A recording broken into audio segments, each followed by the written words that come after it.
So here we are again. Hi, hello, welcome back to my place on the internet. I am Amanda. I make lifestyle and alternative and etc.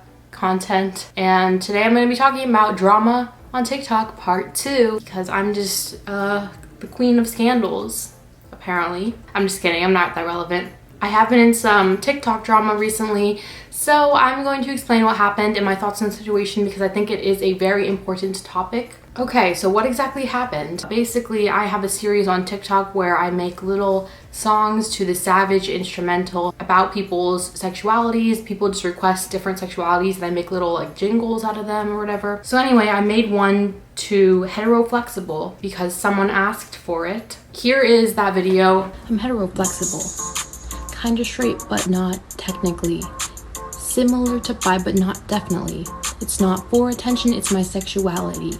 You don't have to agree, I'm heteroflexible. I am, if you can't tell, bisexual, so I just made this song based off of what Google told me that heteroflexible meant. So I posted this TikTok and a couple hours later, it got a lot of attention and not the good kind. The main thing that people are commenting on this video is that this is bi erasure or internalized biphobia. So for this video, I wanted to talk about this specific situation and microlabels in general, but I don't want to go into these specific microlabels because I feel like I can make a whole other video on that. I understand where these comments are coming from as someone who is bisexual myself. I know it does appear to be bi erasure to have a label that means the exact or very similar thing as another label. My biggest problem is the way that these commenters are invalidating certain identities and basically hating on these people and trying to force them to use a label that they may not feel comfortable with. So I've heard people say like, oh, they should either just not use a label if they're not ready or use bisexual or bi-curious. The thing is, that's not your place to say that. If someone doesn't feel comfortable using a certain label and they want to use a label like heteroflexible or another micro label, I don't think it's any of these people's place to tell them what they can and cannot or should and should not identify as. If the people that are using these micro labels genuinely do have internalized biphobia, I don't think invalidating them or forcing them to use a label that they don't want to use is going to help them fix their internalized biphobia. That's not going to help them work through it. I think that's just going to make them be scared or not like bisexuals anymore because they're not going to feel welcomed in our community if we're automatically shaming them and pointing out that they're the problem rather than having meaningful conversations and productive conversations if they want to talk about the roots of why they're using their microlabel. Also, I noticed that a lot of comments are saying that microlabels are harmful to the LGBTQ community because they perpetuate things like bi erasure or biphobia or other types of homophobias and things like that.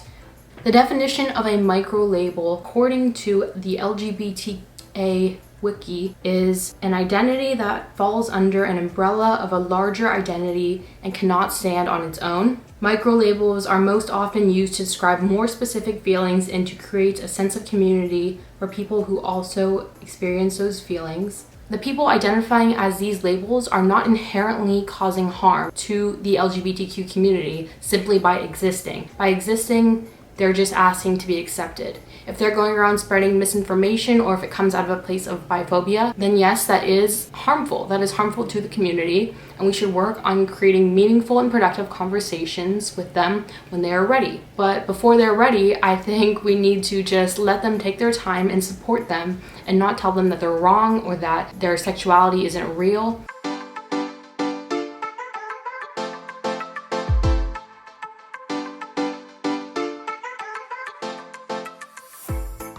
If you haven't seen my bi versus pan video, definitely check that out. But according to the 1990 Bi Manifesto and just bisexuality historically, bisexuality has always and will always be inclusive of anyone who likes more than one gender with and without preferences. I think it is really hypocritical that people are shaming certain microlabels like heteroflexible and polysexual, but not other microlabels like pansexual. And I don't think we should shame any microlabels. That's not what I'm trying to say. I'm just saying that shaming some and not others is a very big double standard. And honestly, it's a lack of consistency for me. I think FX Kiara.fx, really popular LGBT creator on TikTok. She made a very important video regarding microlabels back in July. So I want to play that real quick.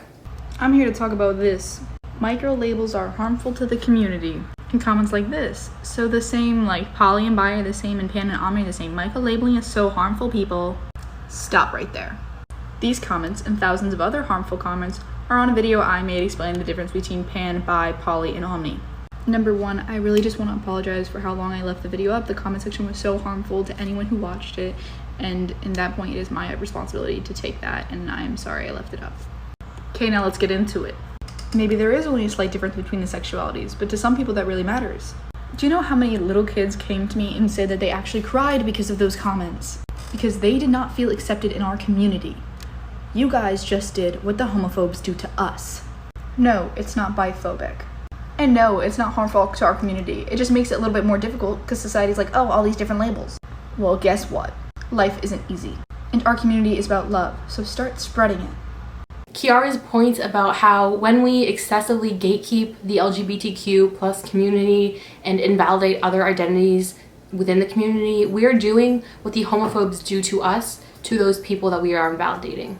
If a person is at a place in their life where they feel that they need to use a microlabel and they're not actively causing harm to other communities by spreading misinformation, then I don't think we should worry about it. It is not your place to tell someone how they should and shouldn't identify, and I think that's what a lot of people need to realize. Everyone inside of our community deserves love and respect, and if someone's questioning or changing labels, that's completely okay, and we shouldn't just invalidate them because we don't understand their sexuality or because it's the exact same thing as another sexuality. Those little differences might mean a lot to someone, and acting like you get to decide who can and can't be in the LGBTQ community is not okay. The only people that we should be gatekeeping from the LGBTQ community are people that have victims, such as minor attracted persons or MAPS. I think the excessive gatekeeping is going a little bit too far, and I don't like the fact that people are making other members of our community feel unaccepted and invalidated. I think that's such a terrible thing. I am so sorry for anyone who uses a microlabel that saw those comments before I turned off the comments. I should have turned them off a lot sooner, and I apologize for that. That is definitely my responsibility. So if you have anything you want to add to this discussion, please leave it down below. Make sure not to be hateful or mean, because that's not the vibe that we want here. That is all for this video. I know that was a lot. Thanks for making it to the end if you're watching this, and I guess I'll see you next time. Peace out. By the way, if anyone is interested, this is vanilla macaroon tea with boba.